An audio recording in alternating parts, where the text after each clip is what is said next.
Hello বন্ধুরা, কেমন আছো সবাই? আমি সোমারক্ষী আবারও নিয়ে চলে এসেছি তোমাদের কাছে ছোট্ট একটা ব্লগ। এটা হলো তোমার কার্নিভাল, আমাদের ব্যারাকপুরে কার্নিভাল ছিল শনিবার 4 তারিখ। সেই দিন ছিল কার্নিভালটা। এখানে কার্নিভালের প্রস্তুতি চলছে। কিছু কিছু ঠাকুর সব দাঁড়িয়ে আছে, তাদের তোমার পজিশন নিয়ে সব আর কি স্টার্ট হবে।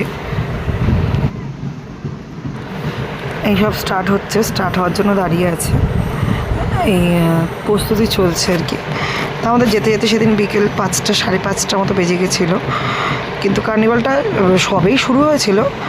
এখানে অনেক ধরনের কার্নিভাল, দেখো এখানে আদিবাসীদের কিছু থিম ছিল, ছৌ নাচের কিছু থিম ছিল।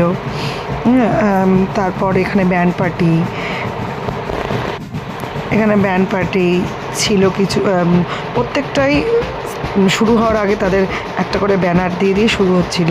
কিছু নাচেরও ভিডিও ছিল, নাচেরও মহিলারা ছিলেন যারা নাচ করছিলেন। কত্থক, ভারতনাট্যম, মানে অনেকগুলো থিমই ছিল। তার সাথে সাথে ঠাকুরের প্রতিমা তো অসাধারণ। তাদের প্রতিমাগুলো তারা যেভাবে পেরেছে সাজিয়ে আর কি সাজিয়ে নিয়ে এসছে। আর এক এক মহিলাদের, মানে সেখানকার মহিলাদের সেই পোশাকগুলোও ছিল দারুণ। কেউ সাদা লাল পাড় শাড়ি, চুলে ফুল মালা, কেউ ছিল আবার হলুদ লাল পাড়। খুব ভালো লাগছিল দেখতে। আর দারুণ জিনিস, আমাদের ওখান থেকে আস্তে আস্তে বেজে গেছিলো রাত্রির।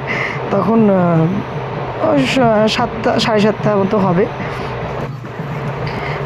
তাই তোমাদের সাথে শেয়ার করছি। দেখো এখানে দেখো কি সুন্দর আদিবাসীদেরই একটা নাচ, যেটা এখন এখানে আগুন জ্বালানো নেই। যখন আমরা দেখছিলাম, যখন র্যালিটা চলছিল, তখন আগুন জ্বলছিল মাথার উপরে।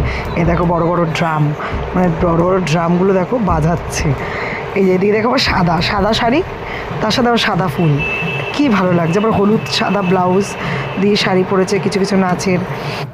খুবই সুন্দর কিছু থিম এখানে স্টার্ট হচ্ছে আর কি, ওরা তৈরি হচ্ছে, সেটাই তোমাদের সাথে শেয়ার করছি।